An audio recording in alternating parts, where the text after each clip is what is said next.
સમાચાર બનાસકાંઠાથી પ્રાપ્ત થઈ રહ્યા છે। બનાસકાંઠાના ધાનેરામાં એક મહિલાના ધર્મ પરિવર્તનનો આ મામલો। આરોપી અખ્તર શાહ વારંવાર ધર્મ બદલવા માટે મહિલાને દબાણ કરતો હોવાનો આરોપ છે। પીડિતાની સાથે બળજબરીથી વારંવાર દુષ્કૃત્ય આચર્યાનો પણ આરોપ છે।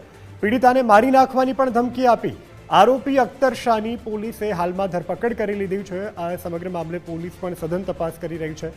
પોલીસે પીડિતાનું નિવેદન નોંધી અને આગળની કાર્યવાહી શરૂ કરી છે। મારા અને અખ્તરના વિડીયો હતા તો એ વિડીયોના આધારે એમના ફેમિલીવાળા એમના સગા સંબંધીઓ આ બધા મળીને વિડીયો દ્વારા મને બ્લેકમેલ કરતા કે અમે જેમ કહીએ એમ તું કર, નહીં તો તારા વિડીયો અમે વાયરલ કરી દઈશું। અને મારી જોડે ધર્મ પરિવર્તન પણ કરાયેલું છે।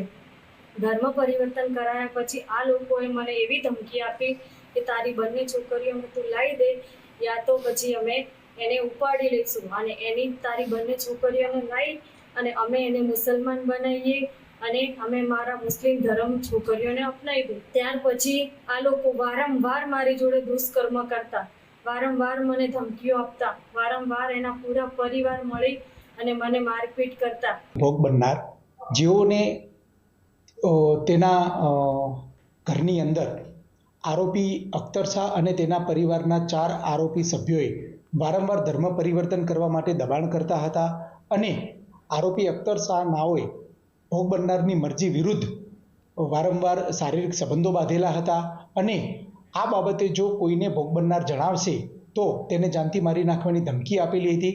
આ મુજબનો આ 4 આરોપીઓ વિરુદ્ધમાં ધાનેરા પોલીસ સ્ટેશન ગુનો દાખલ થયેલ છે।